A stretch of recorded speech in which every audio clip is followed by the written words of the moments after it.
విసుగక అడగాలంటే, కొన్నిసార్లు ఎదుటి వ్యక్తిని విసిగించేటంతగా అడగాలంటే ఒకటి పట్టుదల ఉండాలి, రెండవదిగా ఓర్పు ఉండాలి, మూడవదిగా డోంట్ గివ్ అప్ అనే యాటిట్యూడ్ ఉండాలి. నేను పొందుకునే వరకు మానను, ఆగను, నాకు రావాల్సిందే, కార్యము నెరవేరాల్సిందే. నా దేవుడు కార్యాలు చేస్తాడు, ఆయన కార్యం చేసే వరకు నేను అడుగుతూనే ఉంటాను. జవాబు వస్తున్నట్లు అనిపించట్లేదు, అసలు వినపడుతుందా లేదా అని కూడా డౌట్ వస్తుంది. అయినా కూడా నేను అడుగుతూనే. యేసుక్రీస్తు ప్రభువారు ఈ ఉపమానాన్ని ఎందుకు చెప్పారంటే, ప్రార్థనలో దేవుని ప్రజలు ఎలాంటి పట్టుదల కలిగి ఉండాలో అది మనకు నేర్పించడానికి ఈ ఉపమానం. యేసయ్య మనకు ప్రార్థన చేయడం వచ్చు, ప్రార్థన చేయడం ఇష్టం, కానీ ప్రార్థనలో పట్టుదల అనే పాయింట్కి చాలాసార్లు మనం దూరంగా ఉంటాం. కొన్ని రోజులు అడిగి విడిచిపెట్టేస్తాం, కొన్ని రోజులు అడిగి మర్చిపోతాం, కొన్ని రోజులు అడిగి కొన్నిసార్లు ఇంకెందుకులే అని కొన్నిసార్లు మనమే విసుక్కుంటే ఇక మనకి జవాబులు వచ్చే అవకాశమే లేదు. యేసుక్రీస్తు ప్రభువారు చెప్పిన అద్భుతమైన మాట 7వ వచనంలో, దేవుడు తాను ఏర్పరచుకొనిన వారు దివారాత్రులు తన్ను గూర్చి మొరపెట్టుకొనుచుండగా వారికి న్యాయము దివారాత్రులు, ఉదయము రాత్రి, ఉదయము మధ్యాహ్నము సాయంకాలము రాత్రి దేవుని సన్నిధిలో నీ పరిస్థితి ఏంటో నువ్వు చెప్పుకుంటూ, నువ్వు అడుగుతూ, మొరపెట్టుకుంటూ, మనవి చేసుకుంటూ, దేవా నువ్వు కనికరించు, దేవా నువ్వు సహాయించే, దేవా నువ్వు ద్వారం తెరువు, దేవా నువ్వు మేలు చే, నాకు నువ్వు తప్ప ఎవరు లేరని దివారాత్రులు మొరపెట్టుకుంటే ఆయన వారికి న్యాయము. ఇప్పుడు మనం చదువుకున్న లేఖన భాగంలో అన్యాయస్తుడైన న్యాయాధిపతి ఉన్నాడు, అతను చాలా కఠినాత్ముడుగా కనబడతా ఉన్నాడు. అతనికైతే ఎవరికి మేలు చేయడం ఇష్టము లేదు. కొంతమంది చూడండి ప్రొఫెషనల్ లైఫ్లో ఎట్లా ఉంటారంటే, కంపాషన్ అనే మాటకు చాలా దూరంగా ఉంటారండి. వాళ్ళకి కంపాషన్, జాలి, దయ అనే మాటలకు అర్థమే తెలియదేమో అనిపిస్తూ ఉంటుంది.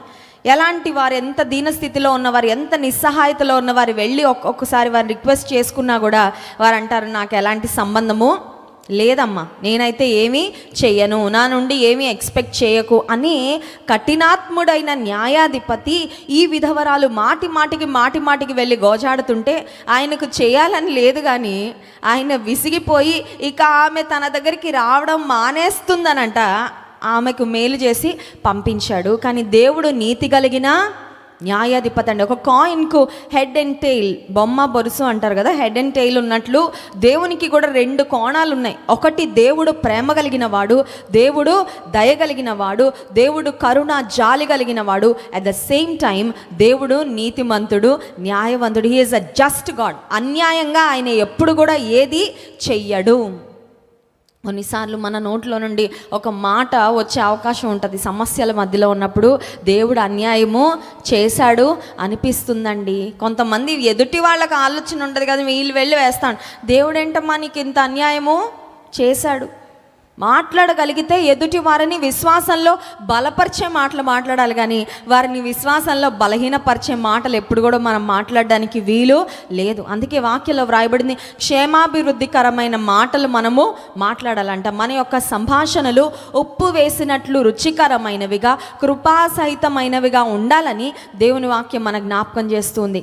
ఇక్కడ యేసుక్రీస్తు ప్రభువారు ఈ విధవరాలి యొక్క ఉపమానాన్ని గురించి చెప్తూ ఎట్ ది ఎండ్ ఒక ప్రాముఖ్యమైన ప్రశ్న వేశారు. ఏంటి ఆ ప్రశ్న అంటే 8వ వచనం, లూకాసు వార్త 18వ అధ్యాయము 8వ వచనం, ఆయన వారికి త్వరగా న్యాయము తీర్చును, వారి విషయమే కదా ఆయన దీర్ఘశాంతము చూపుచున్నాడని మీతో చెప్పుచున్నాను. అయినను మనుష్య కుమారుడు వచ్చినప్పుడు ఆయన భూమి మీద విశ్వాసము కనుగొనునా. భూమి మీదకి we all know that God is going to come back a second time. యేసుక్రీస్తు ప్రభువారు మొదటిసారి ఈ భూమి మీదకి ఒక పసిబాలునిగా ఆయన ఈ లోకంలో మన కొరకు జన్మించారు, జీవించారు, మరణించారు, మరణాన్ని జయించి పునరుత్థానునిగా ఆయన తిరిగి లేచారు. కానీ మనందరికీ తెలుసు ఆయన తిరిగి రాబోతున్నారని. He is going to come back soon. త్వరలో ఆయన రాబోతా ఉన్నారు. ఇప్పుడు ఆయన తిరిగి వచ్చినప్పుడు దేని కొరకు కనిపెడతారు? What is God going to look at? దేని కొరకు ఆయన కనిపెడతారు? ఏది తన ప్రజలలో ఉండాలని ఆయన ఆశిస్తారంటే భూమి మీద భవంతులు కాదు ఉండాలని చూస్తుంది. చూడండి, ఈ రోజుల్లో ఏదైనా దేశానికి వెళ్ళి భారతదేశానికి ఒక 5 సంవత్సరాల తర్వాత తిరిగి వచ్చిన వాళ్ళు ఉన్న ఇంటిని, వారు ఉన్న ప్రాంతాన్ని కూడా గుర్తుపట్టలేకుండా అయిపోతూ ఉంది. గ్రామాలు, పట్టణాలు ప్రాముఖ్యంగా ఎంత ఫాస్ట్గా డెవలప్ అయిపోతూ ఉన్నాయంటే రోడ్స్ కానీ, బిల్డింగ్స్ కానీ, టెక్నాలజీ కానీ, పరిస్థితులు ఎంత అభివృద్ధి చెందుతా ఉన్నాయంటే కొంతమంది వేరే దేశాల్లో ఉంటున్న వారు ఇంతకుముందు అనుకునేవారు పెద్ద పెద్ద స్కై స్క్రాపర్స్, ఆకాశాన్ని తాకే బిల్డింగ్లు మా దేశాల్లోనే లేదంటే పాశ్చాత్య దేశాల్లోనే ఉంటాయి, మా భారతదేశంలో పెద్దగా కనబడవు అనుకునే వారికి ఇప్పుడు భారతదేశానికి వచ్చి పరిస్థితులు చూస్తూ ఉంటే వాళ్ళకి అనిపిస్తూ ఉంది న్యూయార్క్ లేదంటే దుబాయ్ అది ఎక్కడుంది, మన భారతదేశంలోనే కనబడుతుంది కదా, మన పరిస్థితులే ఇంత అద్భుతంగా మారిపోతున్నాయని చాలా ఆశ్చర్య పడిపోతూ ఉన్నారు. యేసుక్రీస్తు ప్రభువారు తిరిగి రాబోతున్నారు. ఆయన తిరిగి వచ్చినప్పుడు ఆయన దేన్ని చూసి ఆశ్చర్యపడేవారు, లేదంటే దేన్ని చూసి ఆయన ఆనందించేవారు, దేన్ని దేవుడు ఎక్స్పెక్ట్ చేస్తున్నారు, దేనిని ఆయన తన ప్రజలలో కోరుకుంటున్నారు అని ఆలోచన చేసినట్లయితే ఆయన విశ్వాసమును భూమి మీద ఆయన విశ్వాసమును కనుగొనునా. ఈ ఉదయకాల సమయంలో మనలో ఒక ప్రశ్న వేసుకోవాలి, అదేంటంటే నాలో విశ్వాసము దేవుడు వెతికినప్పుడు కనబడుతుందా? బహుశా కొంతమందిలో విశ్వాసం చాలా తక్కువ మోతాదులో ఉందేమో, అది ఎక్కడుందో అడుగంటిపోయిన స్థితిలో బహుశా విశ్వాసము ఉందేమో. బహుశా కొంతమంది విశ్వాసులమని చెప్పుకుంటున్నారు కానీ విశ్వాసం అసలు లేదేమో, లేదంటే ఒకప్పుడు చాలా విశ్వాసం ఉంది బట్ నాట్ ఎనీమోర్.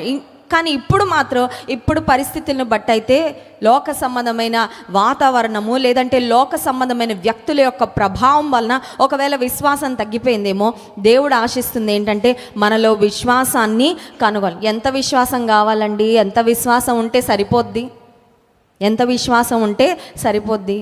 చాలాసార్లు ఫిజికల్ బ్లెస్సింగ్స్ విషయానికి వచ్చేసరికి, భౌతికపరమైన ఆశీర్వాదాల దగ్గరకు వచ్చేసరికి చాలు అని ఎప్పుడు అనిపించదు. చాలా అని అనిపిస్తుందండి. ఎన్ని బట్టలు ఉన్నా స్త్రీలు బీరువా దగ్గరికి వెళ్ళినప్పుడు ఏమనిపిస్తుంది? అసలు ఏమీ లేవు, ఇవి అసలు బట్టలేనా?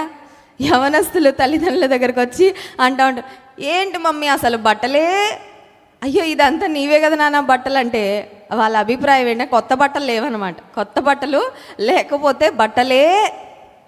మరి కొంతమందికి లోక సంబంధమైన వస్తువుల మీద మమకారము, బంగారు ఆభరణాలంటే మమకారం ఉండేవారు. ఎన్నున్నా కూడా మళ్ళీ కొత్త డిజైన్ ఏదైనా కనబడగానే, కొత్తది ఏదైనా మార్కెట్లోకి లాంచ్ అవగానే, ఫంక్షన్కి వెళ్ళినప్పుడు ఎవరి దగ్గర ఒక కొత్త నగ చూడగానే వెంటనే ఏం కలుగుతుంది అన్నమాట, ఆశ నాకు కూడా ఉంటే బాగుండు కదా, నేను కూడా వేసుకుంటే బాగుండు కదా, నేను కూడా లాకర్లో పెట్టుకుంటే బాగుండు కదా. ఈ లోక సంబంధమైన ఆశీర్వాదాల విషయంలో చాలాసార్లు మనకు సంతృప్తి ఉండదండి, అనిపిస్తుంది ఇంకా ఇంకా ఇంకా ఇంకా. కొంతమందికి చదువుతానే ఉంటారు, ఎంత చదివినా వారికి తృప్తి, ఎంత చదివినా వారికి తనివి తీరదు, బ్రతికినంతకాలం చదువుతూనే ఉంటారు. ఎందుకంటే దట్ ఈస్ దర్ ప్యాషన్, అది వారికి ఉన్న ఆసక్తి. మరి కొంతమందిని చూడండి, ఫిట్నెస్ ఫ్రీక్స్ ఉంటారు. రోజులో 18 గంటలు వాళ్ళు ఎక్కడ ఉంటారంటే జిమ్లోనే. వాళ్ళకి ఎంత చేసినా ఇంకా ఏదో చేసేయాలని అనిపిస్తూ ఉంటుంది. మరి కొంతమందికి డబ్బు సంపాదన ఇంక ఇదే జీవితం అనుకున్న వారికి కుటుంబము, బంధాలు, భార్య, పిల్లలు, ఇంకా వేటి మీద మనసు ఉండదు. వారి ఆసక్తి అంతా ఏంటంటే I want to earn more, ఇంకా ఇంకా ఇంకా ఇంకా లోక సంబంధమైన ఆశీర్వాదాల విషయంలో చాలు అని అనిపించదండి. సంతృప్తి, లోకస్తులకైతే సంతృప్తి ఉండదు. ఎంతున్నా కూడా ఏముందిలే, ఇంకా కావాలి ఇంకా కావాలి.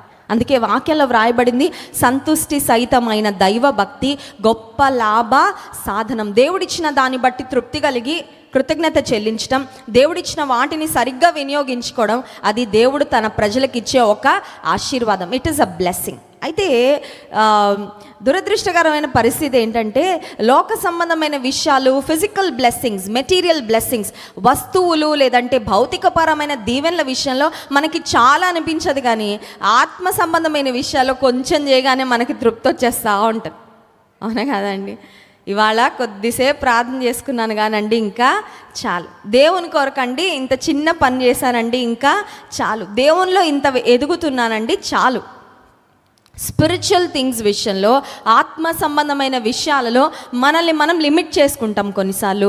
భౌతికపరమైన విషయాల్లో మాత్రం we go the extra mile. ఇంకా స్ట్రెచ్ చేసుకొని ఇంకా ఏదో చేసేయాలి, ఇంకా ఏదో ఇంకా ఏదో సాధించేయాలి. కానీ దేవుడు ఆశిస్తుంది, దేవుడు కోరుకుంటుంది ఏంటంటే మనలో ఆయన విశ్వాసమును కనుగొనాలని. హెబ్రీ పత్రిక 11వ అధ్యాయము 6వ వచనం చూడండి. హెబ్రీ పత్రిక 11వ అధ్యాయము 6వ వచనం.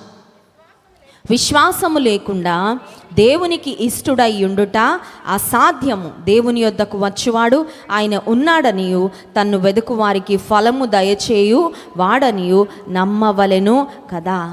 నేను దేవునికి ఇష్టంగా ఉండాలని కోరుకుంటున్నాను అన్నవారు ఒకసారి చేయొద్దండి. ఇష్టంగా ఎత్తండి చేయి. ఒకసారి స్తోత్రం చేద్దాం. హల్లెలూయా. దేవునికి ఇష్టలుగా ఉండాలంటే ఎలా ఆయన్ని ఇంప్రెస్ చేయాలా?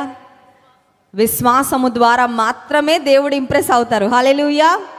ఆయన విశ్వాసాన్ని కనుగొన్నప్పుడు, ఆయన బిడ్డలలో ఆయన విశ్వాసాన్ని చూసినప్పుడు ఆయన సంతోషిస్తాడు, ఆనందిస్తారు. దేవునికి ఇష్టలుగా ఉండాలంటే ఎంత విశ్వాసం. చూడండి, ఒక వంటకం చేస్తూ ఉన్నారు స్త్రీలు, కిచెన్లో వంటకాలు చేస్తూ ఉంటారు రోజు. ఒక పెద్ద గిన్నెలో ఎక్కువ చాలా వంటకం చేస్తాం. వంటకం చాలా ఎక్కువ క్వాంటిటీ ఉందని ఎంత వంటకం ఉందో అంత ఉప్పు వేస్తారండి. ఉప్పు ఎలాగో డిజాల్వ్ అయిపోద్ది కదా, ఉప్పు కరిగిపోద్ది. ఉప్పు కలిపిన తర్వాత కనబడదు కదా, డిజాల్వ్ అయిపోతుంది. సరే, ఇంత వంటకం ఉంది కాబట్టి 1 కేజీ ఉప్పు వేద్దామని వేసారనుకోండి, ఏమవుతుంది? అది వేరేలాగా ఇంట్లో వాళ్ళందరికీ బీపీ వచ్చి మనకు కూడా బీపీ తెప్పిస్తారు. అది తిన్న తర్వాత నీకు వంట చేయడం కూడా ఎంత కావాలి? ఉప్పు తగినంతే వేయాలి. ఎంత అవసరమో కొంత వేసినా చాలు. కొంత ఉప్పు వేసిన ఆ కర్రీ అంతా, లేదంటే ఆ వంటకాన్నంతా అది చాలా టేస్టీగా మారుస్తుంది. ఆ వంటకం పాడవకుండా కూడా ఉప్పు ఒక ప్రిజర్వేటివ్గా పనిచేస్తుంది. ఇప్పుడు విశ్వాసం చాలా ప్రాముఖ్యమైనది అని దేవుని వాక్యంలో వ్రాయబడింది కదా. ఎంత ఉండాలి విశ్వాసం? ఎంత దేవుడు ఆశపడుతున్నాడంటే చూడండి, మత్తయి సువార్త 17వ అధ్యాయము 20వ వచనం. మత్తయి సువార్త 17వ అధ్యాయము 20వ వచనం. అందుకు యేసు విశ్వాసము లేని మూర్ఖతరము వారలారా, మీతో నేను ఎంతకాలము ఉందును, ఎంతవరకు మిమ్మును సహింతును, వానిని నా యొద్దకు తీసుకొని రండని చెప్పెను. అంతటా యేసు ఆ దయ్యమును గద్దింపగా 21వ వచనం, మీకు ఆవగింజంత విశ్వాసముండిన ఎడల ఈ కొండను చూచి ఇక్కడ నుండి అక్కడికి పొమ్మనగానే అది పోవును. మీకు అసాధ్యమైనది ఏది ఉండదని నిశ్చయముగా మీతో చెప్పుచున్నానని వారితో అనెను. ష్యూర్లీ ఐ టెల్ యూ, నిశ్చయంగా చెప్తున్నా, ఖచ్చితంగా చెప్తున్నా. ఈ మాటలు మనం క్యాజువల్గా వాడం. ఇది నువ్వు ఖచ్చితంగా చేయాలి అంటాం కొన్ని పనులు. అంటే ఏంటన్నమాట, అది చాలా ఇంపార్టెంట్, దాన్ని మర్చిపోవడానికి వీల్లేదు, దాన్ని మిస్ చేయడానికి వీల్లేదు. ఇప్పుడు యేసయ్య నిశ్చయంగా మీతో చెప్తున్నాను. ఏంటయ్యా నిశ్చయంగా ఏం చెప్తున్నారు అంటే, మీకు అసాధ్యమైనది ఏది ఉండదు. ఎప్పుడు ఉండదు అసాధ్యమైనది ఏది? మీకు ఆవగింజంత విశ్వాసము. ఆవగింజ చూసారా ఎప్పుడైనా? ల్యాబొరేటరీలో దొరుకుతుందా మనకి ఆవగింజ? ఎక్కడైనా దొరుకుతుంది కదా, చిన్న కొట్టులో దొరుకుతుంది, మన ఇంటి దగ్గర ఉండే చిన్న షాప్లో దొరుకుతుంది కదా ఆవగింజ. ఆవాలు కూరల్లో మనకి మధ్యలో కనబడతా ఉంటుంది. ఆవగింజ చాలా చిన్నగా ఉంటుంది, కానీ అది కూడా ఆరోగ్యానికి మంచిదని స్త్రీలు ఏం చేస్తూ ఉంటారండి, ఆవగింజలు అంతంట. దేవుడు చెప్తున్నారు విశ్వాసం ఎంత ఉండాలి? ఎంత అక్కర్లా, ఇంతుంటే నిశ్చయముగా మీతో చెప్పుచున్నాను, మీకు అసాధ్యమైంది ఏది? కానీ మనకు అన్ని అసాధ్యాలే కదా మన చుట్టూ. Some times it looks like our life is surrounded with impossibilities. ఎప్పుడు మన చుట్టూ మనకు కనబడుతున్నవన్నీ అసాధ్యాలే. కొన్ని సింపుల్గా సాధ్యపడేవి కూడా సాధ్యపడట్లా మన జీవితం. కొన్ని మనము చాలా ఈజీగా పొందుకోగలిగినవి కూడా పొందుకోలేకపోతా ఉన్నాం. ఎందుకంటే ఆవగింజ అంత కూడా లేదన్నమాట విశ్వాసం. అర్థమవుతుందండి? ఆవగింజ అంత ఉంటే చాలన్నారు యేసయ్య. ఇప్పుడు ఆవగింజ అంతా కూడా విశ్వాసము మనలో లేకపోవడం చేత మన జీవితంలో అసాధ్యాలే ఉండిపోయినాయి. సాధ్యమైనవి, సాధ్యపడుతున్నవి, పొందుకుంటున్నవి ఏవి చాలాసార్లు కనబడడము లేదన్నమాట. ఉదయకాల సమయంలో దేవుని అడగాల్సింది ఏంటంటే, దేవుడు పెద్ద మోతాదేం చెప్పలేదండి. ఇంత విశ్వాసం ఉంటే కానీ మీరు అసాధ్యాలు పొందుకుంటారన్నారా? ఆవగింజంత ఉంటే చాలు. కొండ వెళ్ళి ఎక్కడ పడుతుందంట? కొండ వెళ్ళి ఇక్కడ నుండి అక్కడికి పొమ్మనగానే. విశ్వాసమేమో హృదయంలో ఉండాలి, మాట ఏమో ఎలా పలకాలండి? ఇది చాలా ఇంపార్టెంట్ అండి. విశ్వాసులకి చాలామందికి ఇది అర్థం కాక తమ జీవితంలో విఫలమైపోతూ ఉన్నారు. దేవుని కార్యాలు చూడలేకపోవడానికి కారణం ఏంటంటే, ఒకటి ఇక్కడ ఉండట్లేదు విశ్వాసం. ఆవగింజ అంత ఉంటే చాలంటే అది కూడా ఉండట్లేదు, హృదయంలో ఉండట్లేదు. సెకండ్ది ఏంటంటే, హృదయంలో ఉంటుంది కానీ నోట్లోంచి బయటకు రావట్లా. విశ్వాసము హృదయంలో ఉన్న మాటలు ఎలా వస్తున్నాయంటే అవిశ్వాసంతోనే వస్తున్నాయి మాటలు. ఇక్కడ నుండి ఇక్కడికి వచ్చేసరికి ఏం యాడ్ అవుతుందంటే అవిశ్వాసము. Can you speak with faith if you really have faith on God? నీకు నిజంగా దేవుని యందు విశ్వాసం ఉంటే నువ్వు ఒక విశ్వాసము కలిగిన వ్యక్తి వలె పలుకగలవా? ఒక విశ్వాసము కలిగిన వ్యక్తి వలె ఆలోచన చేయగలవా? విశ్వాసము కలిగిన వ్యక్తి వలె ప్రవర్తించగలవా? కొంతమంది చెప్తారు విశ్వాసులమండి, మా తాత ముత్తాతల నుండి విశ్వాసులమండి, మా తల్లి చాలా ప్రార్థన పరురాలండి, మంచిదే. But what about you? What about your life? What about your faith? నీ విశ్వాసం సంగతి?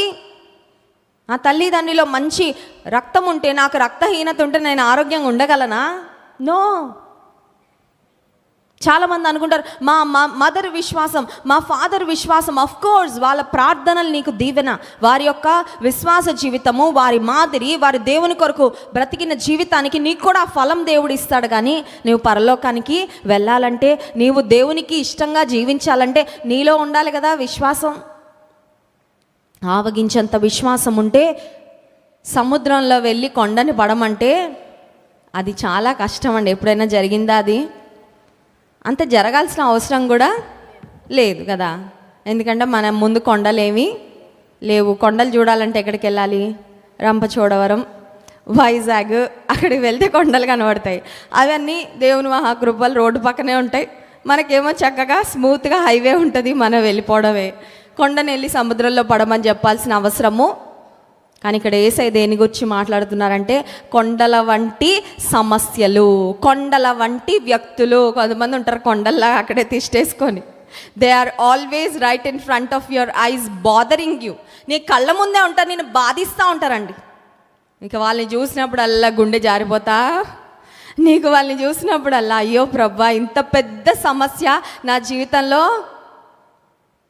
ఏంటయ్యా, ఇంత పెద్ద సవాలు నా జీవితంలో ఉంది. కొండను చూసినప్పుడల్లా నువ్వు నీ బలాన్ని బేరీజు వేసుకొని, అమ్మో ఈ కొండ ఇంత బలంగా ఉంది, కొండలో దుమ్ముని నేను ఉఫ్ అనగలనేమో, కానీ ఈ కొండనంతా పెకిలించాలంటే నా వల్ల కాదు అని నువ్వు అనుకుంటున్నావే. కొండలలాగా మోతాదులో సైజులో చాలా భారీగా ఉన్న సమస్యలు. కొండలు ఎప్పుడు ఫామ్ అయినాయి చెప్పండి? మనం పుట్టక ముందా? మనం పుట్టక ముందు కాదు, ఎప్పుడో కొన్ని వందల సంవత్సరాల క్రితమే దేవుడు ఈ భూమిని ఫామ్ చేసినప్పుడు ఈ కొండలు ఇవన్నీ ఉన్నాయండి. మనకంటే చాలా ముందు ఉన్నాయి. మన శక్తితో అంత ఈజీగా అవి మూవ్ అయ్యేవి కాదు. నీ జీవితంలో కూడా కొన్ని సమస్యలు అట్లా ఉన్నాయి. They have been there forever. ఎప్పటికి ఉన్నాయి అవి, అంతే. నీ జ్ఞాపకం ఉన్నంత వరకు నీ మనసులో ఆ సమస్యలు ఉన్నాయి అంతే. And sometimes you are believing that they will stay with you forever, for the rest of your life. కొన్నిసార్లు నువ్వు అనుకుంటున్నావు ఇంకా ఈ కొండతో ఈ కొండ ఉంటుంది నా జీవితంలో, ఈ బండ ఉంటుంది, ఈ కొండ లాంటి సమస్య ఉండిపోద్ది. దేవుడు అంటున్నాడు నీకు ఆవగింజ అంత ఉంటే చాలు విశ్వాసము, ఆ కొండ వెళ్ళి సముద్రంలో. ఇప్పుడు ఈ విశ్వాసం ఎట్లా వస్తుందండి? ఆవగింజల షాప్లో దొరికినట్టు విశ్వాసం కూడా ఏదైనా డిపార్ట్మెంటల్ స్టోర్లో దొరుకుతుందా? జపాన్ దేశంలో చేపలు తింటూ ఉంటారు ఎక్కువ, జపాన్లో ఉన్న ప్రజలు. సరే, అక్కడ ఫిషింగ్ చేసేవారు, చేపలు పట్టేవారు సముద్రంలోకి వెళ్ళి చేపలు పడుతూ ఉంటారు. అయితే సముద్రంలో చేపలు పట్టి వాటిని ఒడ్డుకు తీసుకొచ్చి అమ్మేసరికి ఆ చేపలన్నీ చనిపోయి చవిసారం లేకుండా టేస్ట్ అంతా కోల్పోయి ఉంటే వాటికి పెద్దగా డిమాండ్ ఉండట్లేదు. సరే, జపాన్లో ఉన్న ఫిషర్మెన్ ఆలోచన చేశారు, ఈ చేపలు బ్రతికుంటేనే లైవ్ ఫిష్ అంటారు కదా, లైవ్ ఫిష్ షాప్ అని కూడా కొన్ని షాప్స్ పైన రాసి ఉంటుంది. బ్రతికున్న చేపల్ని మన ముందు వాళ్ళు కట్ చేసి ఇస్తూ ఉంటారు.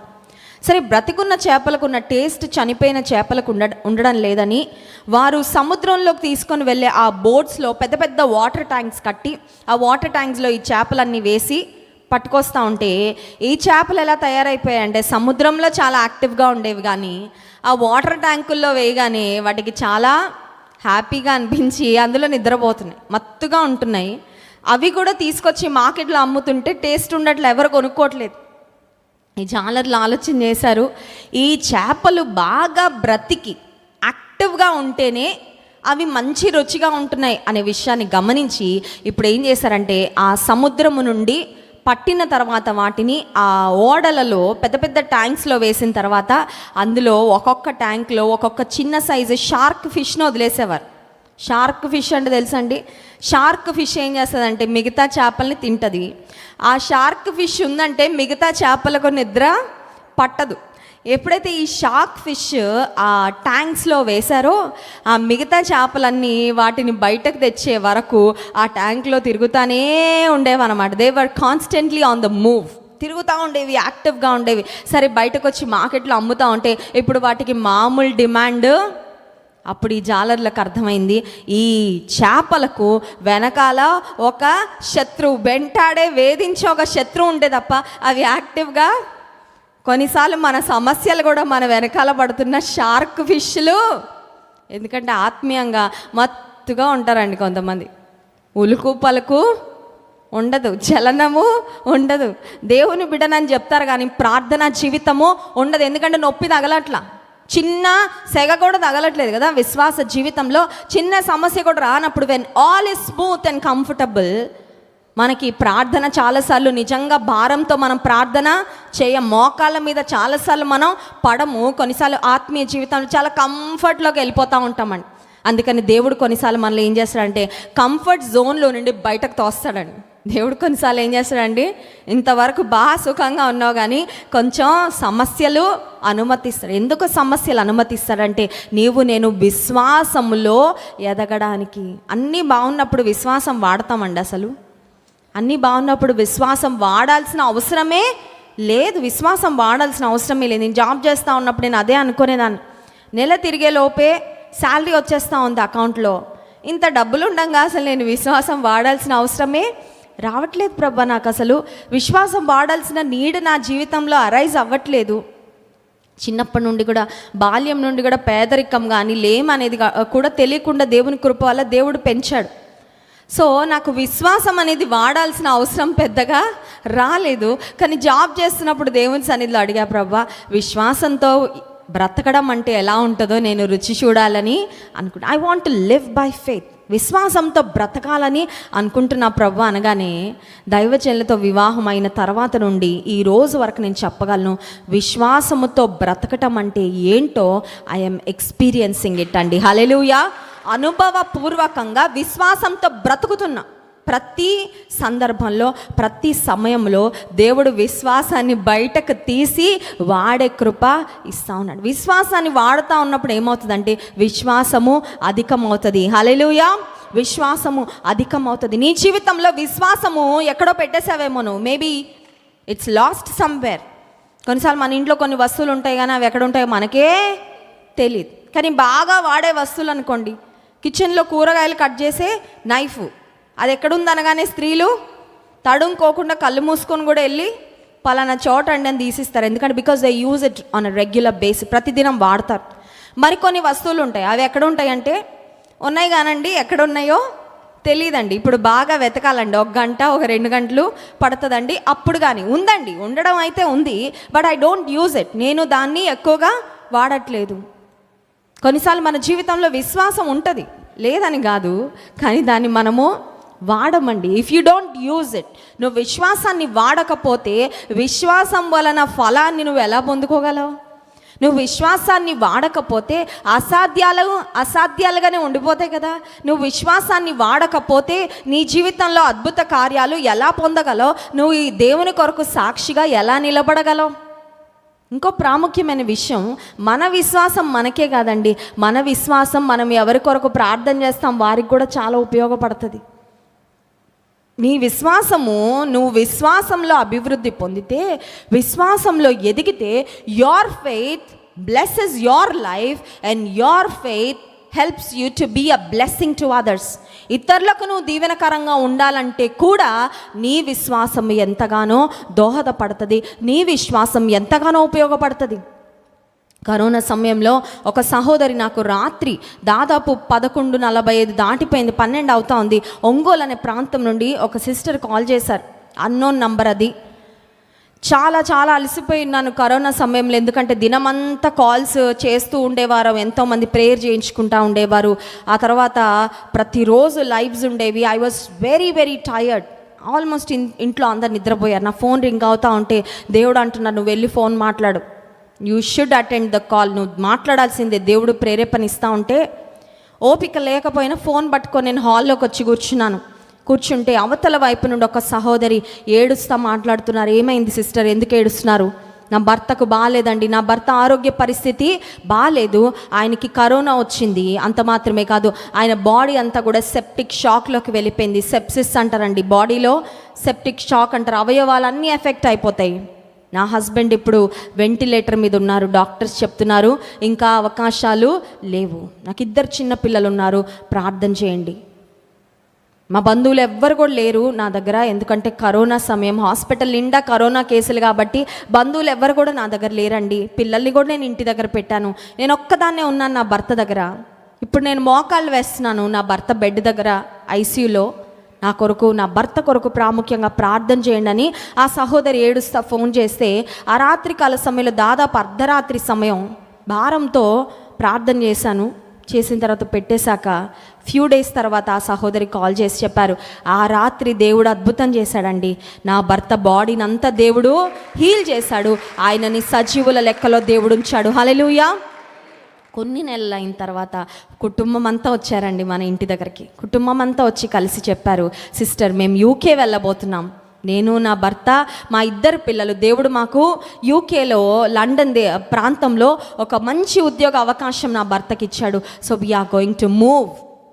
కేవలం నా భర్త ఇలా బ్రతికున్నాడంటే, మా కుటుంబం ఇలా సంతోషంగా ఉందంటే ఆ రోజు దేవుడు ప్రార్థన విన్నాడు. నేనేం చేయలేదండి, వాట్ డిడ్ ఐ డూ?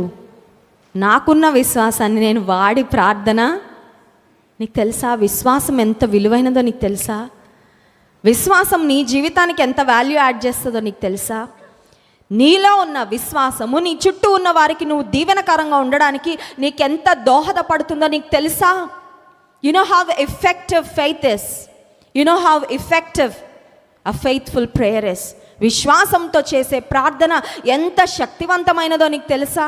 తెలుసుండి కూడా చాలాసార్లు మనం విశ్వాసాన్ని నెగ్లెక్ట్ చేస్తూ ఉంటామండి. విశ్వాసము నాలో ఉందా లేదా అనేది మనం చాలాసార్లు చూసుకోం. అది ఉందా లేదా, కిచెన్లో అన్నీ ఉన్నాయా లేదా, వాలెట్ నిండా డబ్బులు ఉన్నాయా లేదా, బ్యాంకు బ్యాలెన్స్ ఉందా లేదా చెక్ చేసుకుంటూ ఉంటాం. అన్నీ చూసుకుంటున్నాం కరెక్టే, అన్నీ ఉన్నాయా లేదా అని గమనించుకుంటున్నాం కరెక్టే. మనుష్య కుమారుడు భూమి మీదకి వచ్చినప్పుడు ఆయన విశ్వాసమును కనుగొనునా? ఉదయకాల సమయంలో చెప్పగలమా, యేసయ్య నువ్వు నాలో వెతికితే ఖచ్చితంగా నీకేం కనబడుతుంది? విశ్వాసము. బహుశా కొంతమందిలో యేసయ్య వెతికితే కేవలం అవిశ్వాసమే కనబడుతూ ఉందేమో, కొంతమందిలో యేసయ్య వెతికితే సందేహాలే కనబడుతూ ఉన్నాయేమో. తోమాలో ఏం కనబడిందండి యేసయ్యకు? ఆయన చేతులలో, ఆయన గాయములలో నేను వేలు పెట్టి చూస్తేనే కానీ నమ్మనను. అంత నిర్మోహమాటమా? దేవుడి విషయాల్లో కొంతమంది ఎంత నిర్మోహమాటంగా, అవిశ్వాసం విషయంలో, విశ్వాస విషయంలో కాదు. నేను చూడకపోయినా నమ్ముతాను అని చెప్పలేకపోయాడు తోమా.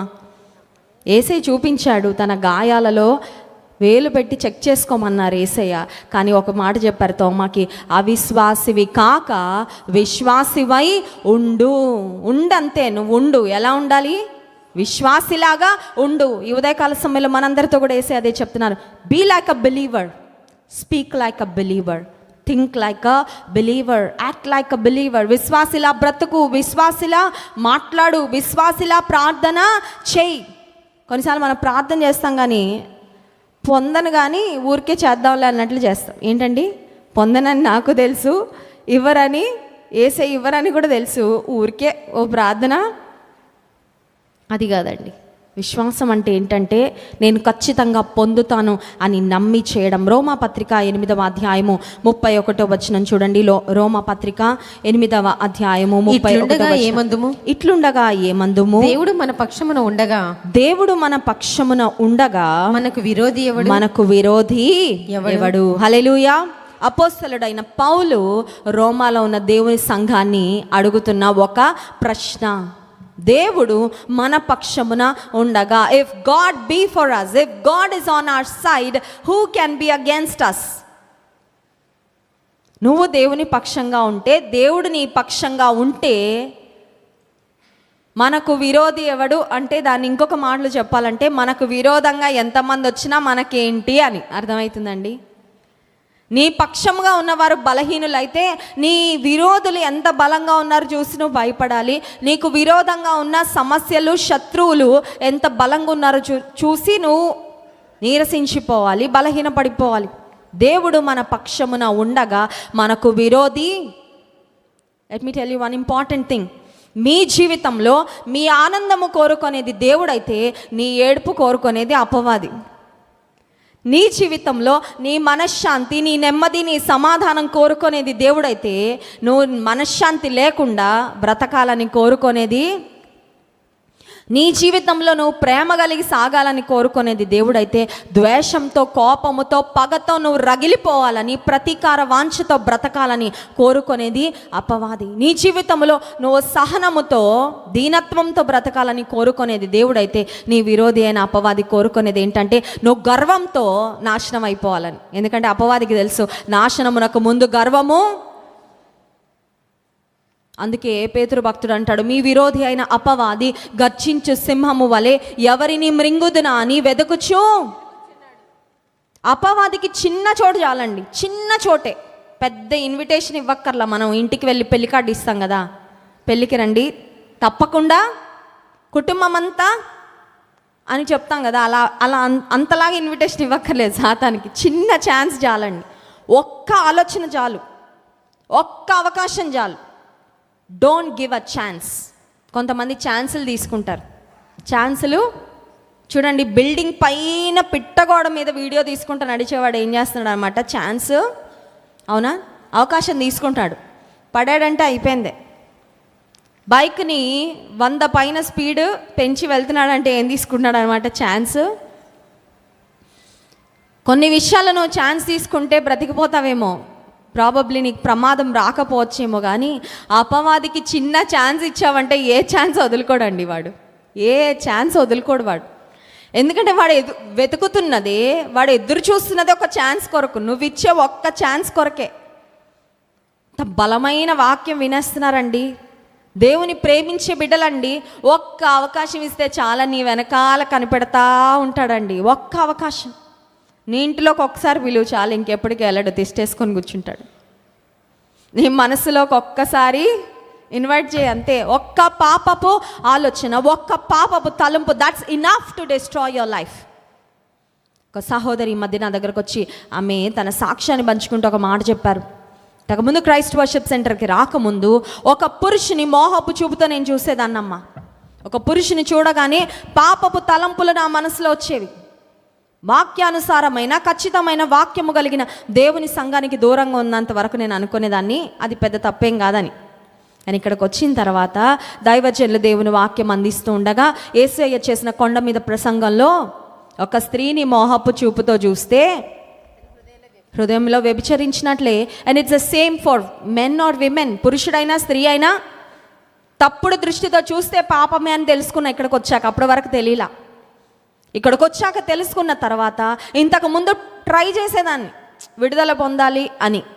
తప్పని తెలుసు, కొంచెం ఎక్కడో వదిలేయాలి ఆలోచన అనిపించినా నా వల్ల ఏది కాదు. కానీ ఇక్కడికి వచ్చాక ఖచ్చితంగా వాక్యం విన్న తరువాత, దేవుని వాక్యం ద్వారా గద్దించబడిన తర్వాత ఇక్కడికి వచ్చి విడుదల పొందాను. ఆ తలంపుల నుండి సంపూర్ణంగా దేవుడు నాకు విడుదల అనుగ్రహించాడు. ఇదండి అద్భుతం అంటే. హల్లెలూయా.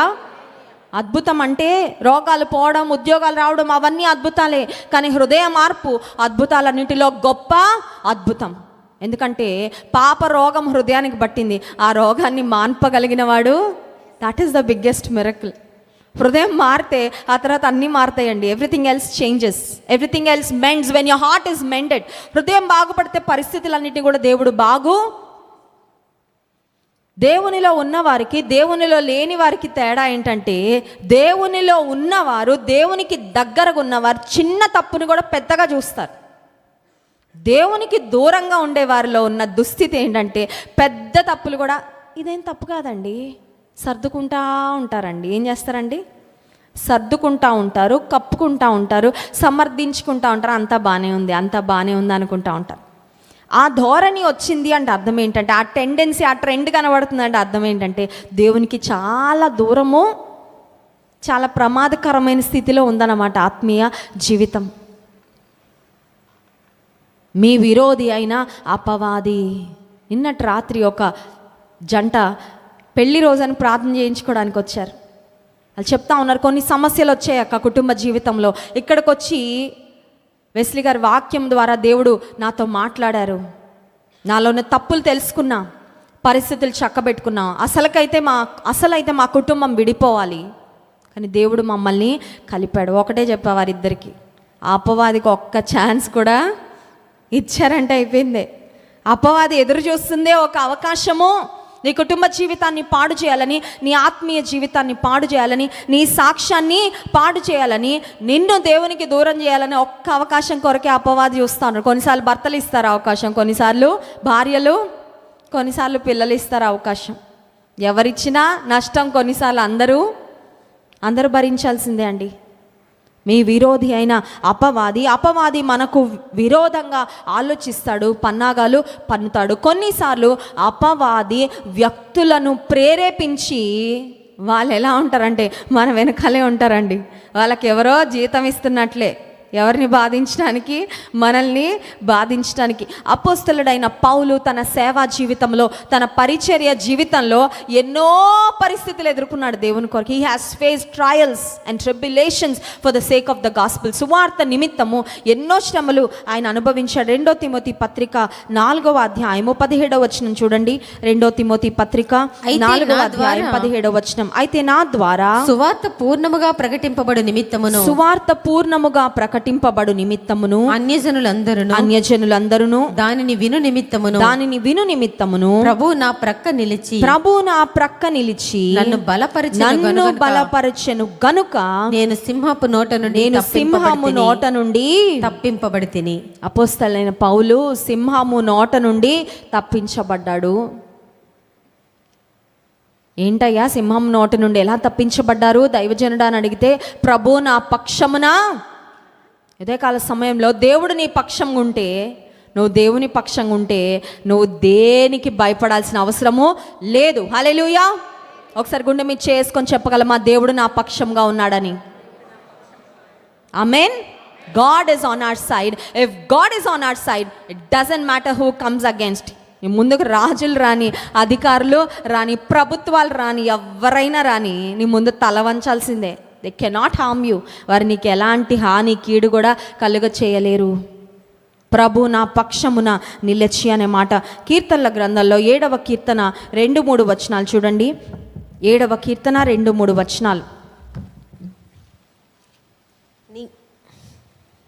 వారు సింహము వలె ముక్కలుగా చీల్చివేయకుండా నన్ను తప్పించుము యెహోవా నా దేవా. నేను ఈ కార్యము చేసిన ఎడల, నా చేత పాపము జరిగిన ఎడల, నాతో సమాధానముగా ఉండిన వానికి నేను కీడు చేసిన ఎడల, శత్రువు నన్ను తరిమి పట్టుకొన నిమ్ము. నా ప్రాణమును నేలకు అణగద్రొక్క నిమ్ము. ఈ కీర్తన చాలా వింతగా అనిపిస్తుందండి. మీరు ఎప్పుడైనా చదివారా ఈ కీర్తనను? జాగ్రత్తగా పరిశీలన చేసి చదివితే ఆ పైన చూసినట్లయితే, బెన్యామీను వంశస్థుడైన కూషు చెప్పిన మాటల విషయమై దావీదు యెహోవాను గుర్చి పాడినది. దావీదు యొక్క సంభాషణలు, దావీదు యొక్క ప్రార్థనలు, దావీదు చేసిన స్తుతులు, అంత మాత్రమే కాదు అనేక మంది భక్తులు చేసిన స్తుతులు కూడా ఈ కీర్తనల గ్రంథంలో మనం చూడగలం. ఎందుకంటే ఇవి కేవలం దావీదు కీర్తనలు మాత్రమే కాదు, even though majority of them are written by David. దావీదు ఎక్కువ కీర్తనలు వీటిలో రాశారు. అయితే ఇంకా చాలా మందిని కూడా దేవుడు వాడుకున్నారు. అయితే ఈ కీర్తన చాలా ప్రత్యేకమైన కీర్తనగా కనబడుతుంది. ఎందుకంటే దావీదు అంటున్నాడు, దేవా నన్ను తరుము, మొదటి వచనం, నన్ను తరుము వారి చేతిలో నుండి నన్ను తప్పించుము. నన్ను తప్పించువాడెవడు లేకపోగా వారు సింహము వలె మొక్కలుగా చీల్చివేయకుండా నన్ను తప్పించుము. నన్ను నువ్వు తప్పించయ్యా, నన్ను సింహములాగా ముక్కలుగా చీల్చివేయకుండా నువ్వు తప్పించని అడుగుతూనే తనను గుర్చి తాను ఒక మాట చెప్తా ఉన్నాడండి. ఒకవేళ నాలో పాపం ఉంటే నన్ను నువ్వు శ్రమకు అప్పగించేయి. నేను యథార్థంగా ఉన్నాను, నన్ను నువ్వు యథార్థంగా ఉంటే దేవునికి ఇష్టలుగా ఉంటే నీ భక్తే నీకు ధైర్యము పుట్టిస్తుందండి. యోబు గ్రంథంలో మనం చూస్తాం, నీ భక్తి నీకు ధైర్యము పుట్టింపదా? ఖచ్చితంగా పుట్టిస్తుంది. నువ్వు దేవుని ఎడల యథార్థంగా బ్రతికితే నువ్వు ఎవరికి భయపడతావు? ఎవరికి భయపడాల్సిన అవసరమే. అందుకని దావీదు ఈ మాటలు కొంచెం సవాలుతో కూడిన మాటలుగా కనబడుతుంది. దావీదు అంటున్నాడు, ఒకవేళ నా చేత పాపం జరిగితే, నేను ఒకవేళ తప్పు చేస్తే, శత్రువులు నన్ను తరిమి పట్టుకొనేలా నన్ను అప్పగించేయ్యా, నా ప్రాణమును నేలకు అనగద్రొక్కనిమ్ము, నా అతిశయాస్పదమును మంటిపాలు చేయని. ఎప్పుడు నాలో పాపము ఉంటే. అంత ధైర్యంగా చెప్తున్నాడంటే ఏమి లేదన్నమాట. పాపము లేకుండా నిర్దోషిగా దేవుని ఎదుట బ్రతికాడు కాబట్టి అంత ధైర్యంగా చెప్తున్నాడు. సింహము వలె నన్ను ముక్కలు ముక్కలుగా చీల్చివేయకుండా నన్ను కాపాడయ్యా, ఒకవేళ నా చేత పాపం జరిగితే మాత్రం నన్ను నువ్వు శత్రువుకు అప్పగించు. What a confidence in his walk with the Lord. దావీదుకు తెలుసండి అతనిలో ఉన్న భక్తి. కొంతమందిని చూడండి, ఎదురుగా నిలబడి ప్రశ్నలు అడుగుతూ ఉంటే ఒక మాటకి కనెక్షను, మాటలు మార్చేస్తూ ఉంటారు తప్పిచ్చేసుకుంటా. అనుభవం కలిగిన వారు, దేవుని కలిగిన వారు ఆ మాటలు వింటే చెప్పేయగలరు అది కరెక్ట్గా మాట్లాడుతున్నారా, వంకర టింకరగా మాట్లాడుతున్నారా అని. కానీ యథార్థంగా ఉండే వాళ్ళు మాట్లాడితే చాలా స్పష్టంగా ఉంటుంది.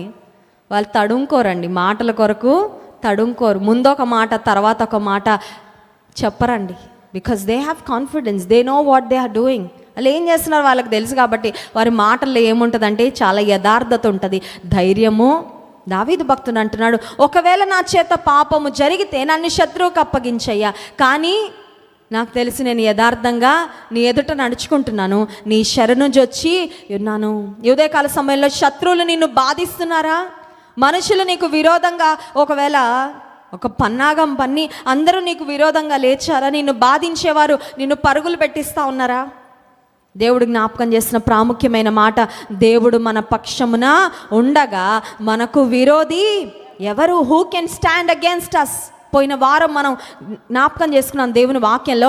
ఎలీషా ప్రవక్త ఇశ్రాయేలు రాజుకు సిరియా రాజు యొక్క ఆలోచనలన్నీ చెప్పేస్తూ ఉండగా ఆ సమయంలో ఏం జరిగిందంటే, సిరియా రాజు తన సైన్యాన్ని, రథాలను, గుర్రాలను అన్నింటినీ పంపించాడు. ఏమనంటే, ఎలీషా ప్రవక్త, ఇశ్రాయేలు దేశంలో ఉన్న ప్రవక్తను గనక ఒకవేళ మనం నశింపజేయగలిగితే ఇక ఇశ్రాయేలు రాజు మీద, ఇశ్రాయేలు రాజ్యం మీద మనకు జయం కలుగుతుంది అని ఎప్పుడైతే ఆ రథాలను పంపించాడో, దేవుడు పనివాని యొక్క కన్నులు తెరవ చేయమని దైవజనుడు ప్రార్థన చేయగానే పనివానికి ఏం కనబడినాయండి? అగ్ని రథములు, అగ్ని గుర్రములు. హల్లెలూయా. మనం కళ్ళు తెరవమని అడగక్కర్లేదండి, ఎందుకంటే మన విశ్వాస నేత్రాలతో చూస్తున్నాం కాబట్టి. హల్లెలూయా. మీరు అంటారేమో, అయ్యా నాకు కళ్ళు తెరిస్తే కానీ నేను నమ్మను, నేను చూస్తే కానీ నమ్మను, ఎందుకంటే నేను అవిశ్వాసిని కదా. You believe and walk with faith. నమ్మి నడువు అంతే విశ్వాసంతో, నమ్మి ముందుకు సాగంతే విశ్వాసంతో, నమ్మి ముందుకు వెళ్ళు, జయము నీదే. హల్లెలూయా. దేవుడు మన పక్షమున ఉండగా మనకు విరోధి ఎవడు? మూడవ ప్రశ్న చూడండి, ఆదికాండము 18వ అధ్యాయము 14వ వచనం. ఆదికాండము 18వ అధ్యాయము 14వ వచనం. యెహోవాకు అసాధ్యమైనది ఏదైనా ఉన్నదా? యెహోవాకు అసాధ్యమైనది ఏదైనా ఉన్నదా? మీదటికి ఈ కాలమున నిర్ణయ కాలమందు నీ యొద్దకు తిరిగి వచ్చెదను. అప్పుడు శారాకు కుమారుడు కలుగుననెను. అబ్రహాము మధ్యాహ్నపు వేళ తన గుడారపు వాకిట కూర్చునుండగానే దేవుడు అతన్ని దర్శించాడంట. చూడండి ఆ మాట, 18వ అధ్యాయం 1వ వచనం. మరియు మమ్రే దగ్గర ఉన్న సింధూర వనములో అబ్రహాము ఎండవేళ గుడారపు ద్వారమందు కూర్చుని ఉన్నప్పుడు యెహోవా అతనికి కనబడెను. దేవుడు కనబడగానే అబ్రహాము భార్య మామూలుగా పరుగులు పెట్టలేదండి, మామూలుగా పరుగులు పెట్టల. అప్పటికి ఎంత వయసు? 99. సారాకి ఎంత వయసు? Both were well advanced in years. ఇద్దరు వృద్ధాప్యంలోనే ఉన్నారు, ఇద్దరు పెద్ద వయసులోనే ఉన్నారు. దేవుడు వారి ఇంటికి రాగానే మామూలుగా హడావిడి పడట్లేదండి, మామూలుగా ఆత్రత పడట్లేదు. దేవుడు మా ఇంటికి వస్తే మేము ఏం చేయాలో మేమంతా, దేవుడు మాకేమి ఇస్తాడో అని చూడట్లా. కొన్నిసార్లు మన దేవుని దగ్గరకు వచ్చినప్పుడు ఏమి ప్యాకేజ్ పట్టుకొని వెళ్దాం, ఇక్కడ నుంచి ఏం తీసుకొని వెళ్దాం అనే ఆలోచనలో వస్తారు కొంతమంది. కానీ దేవుని దగ్గరకు వచ్చినప్పుడు దేవుని సమీపించినప్పుడు నేను దేవుని ఎలా గణపరచగలను, నేను దేవునికి ఏమి ఇవ్వగలను, నేను దేవుని కొరకు ఎలాగా బ్రతకగలను, what can I do to honour God, దేవుని గణపరచడానికి నేను ఏం చేయగలను అని ఆలోచన చేస్తే ఎంత అద్భుతంగా ఉంటుందండి. అబ్రహాము శారాలు ఆహ్వానించి ఆతిథ్యం చేస్తూ ఉన్నారు. అవన్నీ చెప్పడానికి సమయం లేదు, కానీ ఆ తర్వాత వారు ఆతిథ్యం చేసిన తర్వాత దేవుడు వారితో పలికిన మాట ఏంటంటే, శారా గర్భం ధరించబోతుంది, దేవుడు వారికి ఒక కుమారుని ఇవ్వబోతున్నాడు అని చెప్పగానే శారా నవ్వుతుందండి. చూడండి 12వ వచనం, శారా నేను బలము ఉడిగిన దాననైన తరువాత నాకు సుఖము కలుగునా నా యజమానుడు వృద్ధుడై ఉన్నాడు కదా అని తనలో తాను నవ్వుకొనెను. 13వ వచనం, అంతటా యెహోవా అబ్రహాముతో వృద్ధురాలనైన నేను నిశ్చయముగా ప్రసవించెదనా అని సారా నవ్వనేలా. మన నవ్వు కూడా పట్టించుకుంటాడండి దేవుడు, మన నవ్వు కూడా పట్టించుకుంటాడా? కొంతమంది నవ్వుతే మనకు కోపం వస్తుంది. ఎప్పుడు మనం పడ్డామనుకోండి, మనం పడితే ఎవరైనా మామూలుగా మనల్ని చూసి నవ్వుతే కోపం రాదు, మనకి నవ్వు వస్తుంది, చక్కగా నవ్వుతాం, పలకరిస్తాం. కానీ మనకి ఏదైనా బాధలో ఉన్నప్పుడు ఎవరైనా నవ్వారనుకోండి, మనకి ఏమొస్తుందండి? Does God see look at our face? మన ముఖం కూడా చూస్తాడా దేవుడు? మన ఫీలింగ్స్ కూడా దేవుడు చూస్తారా? మన హావభావాలు కూడా దేవుడు గమనిస్తారా? ఎస్. దేవుడు అడుగుతున్నాడు, ఎందుకు నవ్వుతుంది సారా? అబ్రహాము ఎందుకు నవ్వుతుంది? ఎందుకంటే దేవునికి తెలుసు అది అవిశ్వాసపు అవుతుందా ఏంట్లే. ఇప్పుడు అవుతానా తల్లిని? ఇప్పుడు బిడ్డను ఎత్తుకొని తిరుగుతూ ఉంటే అందరూ ఏమనుకుంటారు? మీ మనవడా అండి అని అడుగుతారు, అంతే కదా? అంతేనండి. మీ మనవడు ఎంత క్యూట్గా ఉన్నాడంటే, అయ్యో కాదండి. ఎంతమందికి చెప్పుంటారో, అబ్రహాము సారా మా మనవడు కాదండి, మా కొడుకండి, దేవుడిచ్చిన వాగ్దాన పుత్రుడు. మనుషులు కూడా నమ్మడానికి విచిత్రంగానే ఉంటుంది. అది దేవుడు చేసే కార్యాలు అలాగే ఉంటాయండి, విచిత్రంగా ఉంటాయి. హల్లెలూయా. నువ్వు నమ్మలేవు కొన్నిసార్లు. నేను చూసిన వాళ్ళు కూడా, నిజమేనా? ఇలా మారిపోయిందా వీరి స్థితి, ఇలా మారిపోయిందా వీరి జీవితం? దేవుడు అడుగుతున్నాడు, సారా నవ్వనేలా? యెహోవాకు అసాధ్యమైనది ఏదైనా ఉన్నదా? నీ జీవితంలో maybe you are surrounded with impossibilities today. నీ జీవితంలో అసాధ్యాలు ఏమున్నాయో ఒకసారి రాసుకోమంటే మీ మనసులోకి ఏమొస్తున్నాయి చెప్పండి? అసాధ్యాలు అనగానే ఏమొస్తున్నాయి? కొన్ని వస్తాయి మనకి లిస్ట్లో కదండి. ఇది మారదు, ఈ పరిస్థితి ఇంకా జరగదు. కొన్నిట్లో మనం ఓటమికి సరెండర్ అయిపోతాం. కొన్ని పరిస్థితులు ఇంకా ఇవి మారవండి, ఇంకా ఇవి నేను పొందుకోలేను. I have prepared my mind, I have made up my mind, నా మనసు నేను సిద్ధపరిచేసుకున్నా, ఇంకా ఈ పరిస్థితులు మారవు అని. అలాంటివి ఏమున్నాయో ఒకసారి రాసుకొని వాటిని కొట్టేసి వాటి కింద ఒక మాట రాయండి, నా యేసయ్యకు అసాధ్యమైంది ఏది లేదు, ఏది లేదు. సారా నవ్వగానే దేవుడు అడుగుతున్నాడు, సారా నవ్వనేలా? Why she laughing with unbelief? అవిశ్వాసంతో ఎందుకు సారా నువ్వు అవిశ్వాసంతో నవ్వుతున్నావు కూడా దేవుడు చూస్తున్నాడు. నువ్వు అవిశ్వాసంతో మాట్లాడుతున్నావు కూడా దేవుడు చూస్తూ ఉన్నాడు. God is not happy. విశ్వాసము లేకుండా దేవునికి ఇష్టలై ఉండుట అసాధ్యము అనే మాట చదివాము. దేవుడు ఎప్పుడు సంతోషిస్తారంటే మనలో విశ్వాసాన్ని చూసినప్పుడు దేవుడు సంతోషిస్తారు. అవిశ్వాసాన్ని చూసినప్పుడు దేవునికి ఏమొస్తుందండి? ఏమొస్తుంది చెప్పాలి? కోపము. God is not happy. దేవుడు హర్షించేవాడు కాదు. మీదటికి ఈ కాలమున సారాను దేవుడు జ్ఞాపకం చేసుకోబోతున్నాడు. సారాకు కుమారుడు కలుగును అనగానే ఎగ్జాక్ట్గా జరిగిందండి. The timing is perfect. డాక్టర్లు చెప్తారు కదా, ఇవాళ ఇప్పుడు 4వ నెల అండి, పలానా డేట్కి బాబు లేదంటే పాప పుట్టే అవకాశం ఉంది అని డాక్టర్స్ చెప్తే ఆ డేట్కి ఎగ్జాక్ట్గా పుడతారండి? తల్లులు చెప్పాలి, ముందవుతుంది వెనకాల అవుతుంది. కొన్నిసార్లు వెళ్ళాక అన్ని ప్రయత్నాలు చేశాక మేము అనుకున్న డేట్కి అవ్వట్లేదండి, పలానా రోజుకి వచ్చేయండి, ఆపరేషన్ చేసేస్తామని కూడా డాక్టర్స్ చెప్తా ఉంటారు. ఈ భూలోక సంబంధమైన డాక్టర్లు ఒకవేళ డేట్లు టైంలు ఇస్తే అవన్నీ తప్పుతాయేమో, కానీ పరమ వైద్యుడు టైమింగ్ ఇచ్చారంటే ఆ టైమింగ్ పర్ఫెక్ట్గా పనిచేస్తుందండి. హల్లెలూయా. ఎందుకంటే కాలములు సమయములు ఆయన ఆధీనంలో, ఆయన స్వాధీనంలో. నీ లైఫ్లో నీకు బ్రేక్ త్రూ ఎప్పుడు ఇవ్వాలో ఆయనకు తెలుసు, నీకు విడుదల ఎప్పుడు ఇవ్వాలో ఆయనకు. చాలా ఇబ్బందిగా ఉందా, చాలా కష్టంగా ఉందా, తట్టుకోలేకపోతున్నానండి, ఇంకా ఈ శ్రమ తట్టుకోలేకపోతున్నానంటే లెట్ మీ టెల్ యూ, నీకు విడుదల చాలా దగ్గరలో. విడుదల దగ్గరలో ఉన్నప్పుడు శ్రమ చాలా ఎక్కువ, భరించలేనట్లుగా. ఇశ్రాయేలీలు ఐగుప్తులో దేవుని సన్నిధిలో మొరపెట్టుకున్నారంట.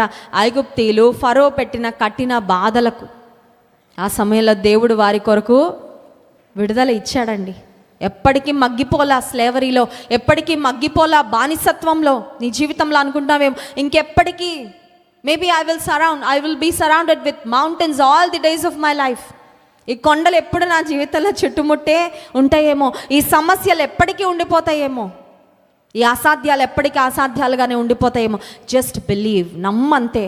ఎంత విశ్వాసం కావాలి? ఆవగింజంతా. అద్భుతాలు పొందట్లేదంటే అంత కూడా మనలో అంత కూడా లేదేమో. Is it difficult? ఒక ప్రశ్న అడగనివ్వండి. విశ్వాసాన్ని కలిగి ఉండడము, విశ్వాసాన్ని కనుపరచడం కష్టమా? అంత గొప్ప కార్యం నీ కొరకు ఎదురు చూస్తుంటే ఇంత విశ్వాసం ప్రదర్శించడానికి ఎందుకంటే అంత కష్టపడిపోతున్నాం? చాలామంది కొండలు ఎన్నెన్నో ఎక్కుతున్నారే, లైఫ్నే ఎన్నో రిస్కులు చేసుకుంటున్నారే. దేవుణ్ణి ప్రసన్నం చేసుకోవాలని దేవుడు అడుగుతుంది ఏంటి?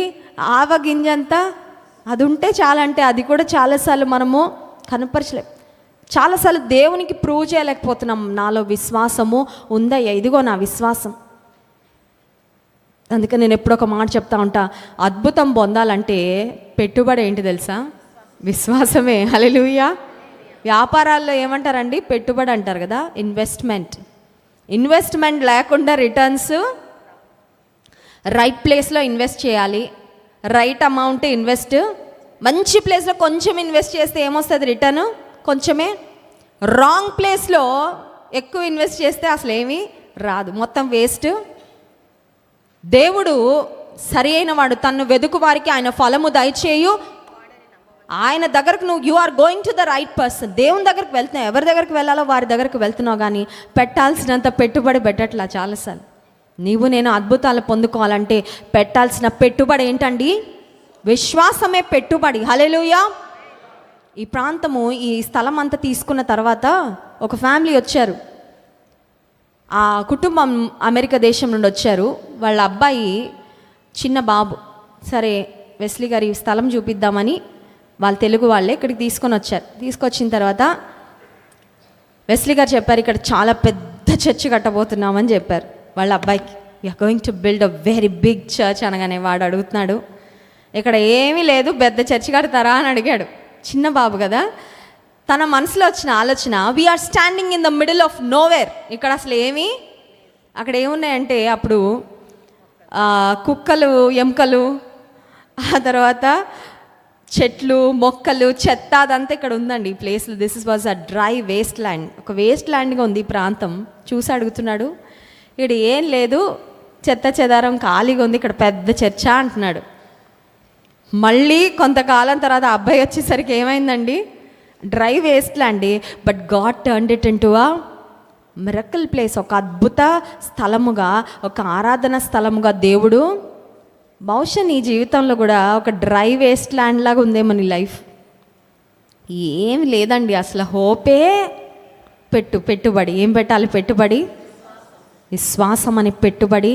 గొప్ప ఫలం పొందుకుంటావు. హల్లెలూయా. కళ్ళు మూసుకోండి, ప్రార్థన చేసుకుందాం. ఉదయకాల సమయంలో దేవుని ఆనందపరిచేది విశ్వాసము, దేవుని సంతోషపరిచేది విశ్వాసము. అద్భుతాలు పొందాలంటే నీవు నేను పెట్టాల్సిన పెట్టుబడి విశ్వాసము. నేను నమ్ముతున్నానయ్యా, నేను విశ్వసిస్తున్నా ప్రభా. Lord, I believe in you lord, I believe in your power. నీ శక్తిని నేను నమ్ముతున్నా ప్రభా, నీ ప్రభావాన్ని నేను నమ్ముతున్నానయ్యా, నీ సామర్థ్యాన్ని నేను నమ్ముతున్నా ప్రభా. I don't want to be in unbelief anymore.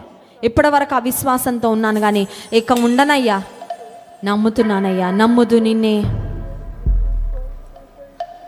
నీ జీవితంలో ఉన్న అవిశ్వాసాన్ని ఇక్కడే విడిచిపెట్టే. అవిశ్వాసము కన్నా బిగ్గరగా విశ్వాసంతో పలకడం ప్రారంభించు. ప్రియమైన సహోదరి, సహోదరుడా, నమ్మగలవా?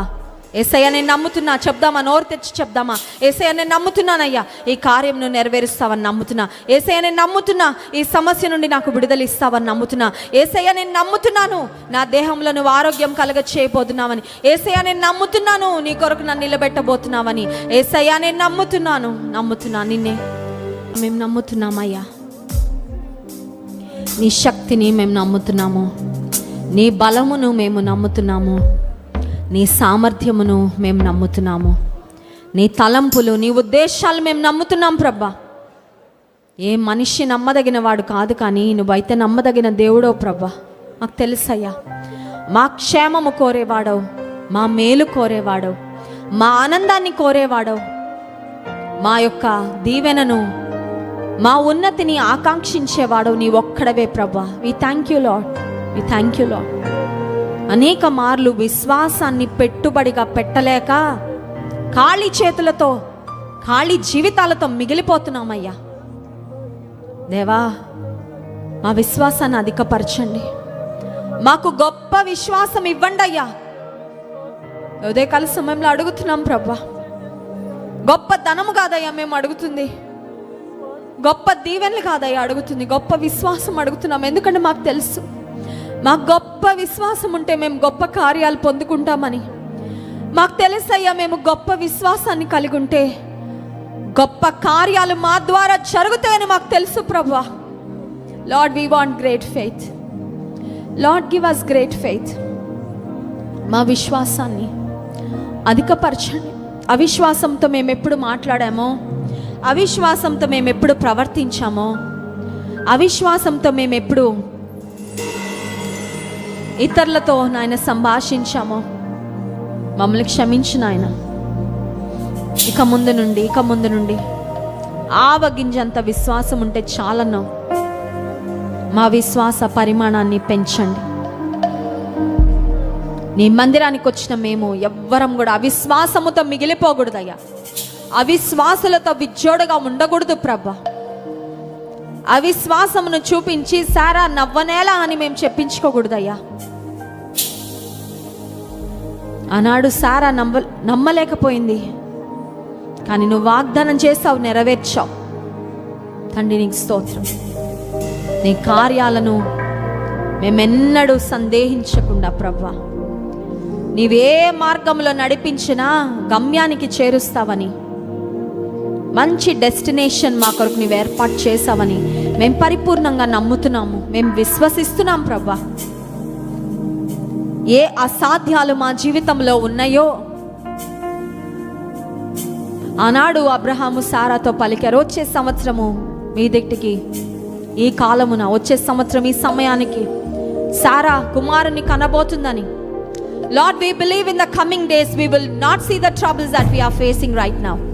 ఇప్పుడే ఎదుర్కొంటున్నామో, ఇప్పుడే సవాళ్ళు ఎదుర్కొంటున్నామో, ఇప్పుడే సమస్యలు ఎదుర్కొంటున్నామో, రానున్న కాలంలో అవి మా కళ్ళ ముందు ఉండవు అని మేము నమ్ముతున్నామయ్యా. ఎందుకంటే కొండ వెళ్ళి సముద్రంలో పడమంటే పడిపోతుందని చెప్పావు ప్రభా. సమస్యలు కూడా మాయమైపోతాయి, అదృశ్యమవుతాయి అయ్యా. ఎందుకంటే నువ్వు అంత శక్తిమంతుడవు. మేము విశ్వాసంతో మొరపెడితే నువ్వు అట్టి కార్యాలు చేస్తావు ప్రభా. నీకు స్తోత్రం. ఎంతమంది అనారోగ్యాలతో ఇక్కడ ఉన్నారు, నజరేయుడైన యేసు నామములో స్వస్థత కలుగునుగాక.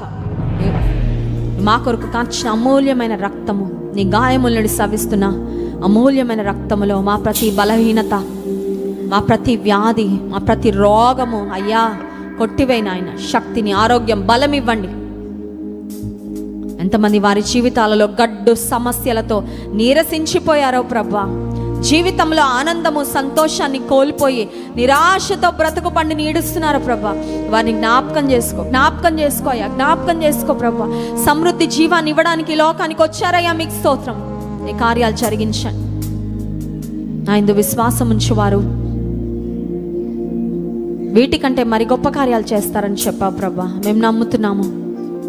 ఎన్ని అద్భుత కార్యాలు నువ్వు చేసావయ్యా. మృతమైన లాజరు, వాసన కొడుతున్న అతని దేహమును నువ్వు తిరిగి రెస్టోర్ చేసావు కదా ప్రభా. Lord, you can bring rottenness back to life. కుళ్ళిపోయిన పరిస్థితులు కూడా మరి జీవానికి నువ్వు తీసుకురాగలవు ప్రభా. బ్రతికింప చేయగలవయ్యా. నీకు స్తోత్రం ప్రభా.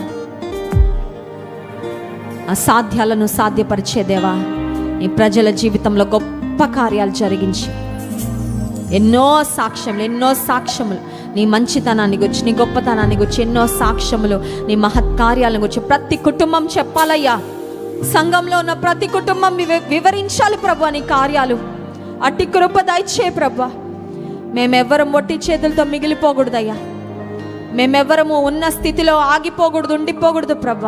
ఆత్మీయముగా, శారీరకముగా ఆశీర్వదించి వర్ధిలింప చేయమని వేడుకుంటూ, విన్న వాక్యం ప్రతి హృదయంలో ఫలింప చేయమని ఘనత, మహిమ, ప్రభావములు మీకే చెల్లిస్తూ ఈ స్తుతి, ఆరాధన, ప్రార్థన ఘనుడు రక్షకుడైన యేసుక్రీస్తు ప్రభువారి అతి శ్రేష్టమైన నామములో మీకే సమర్పిస్తున్నాము తండ్రి. ఆమెన్.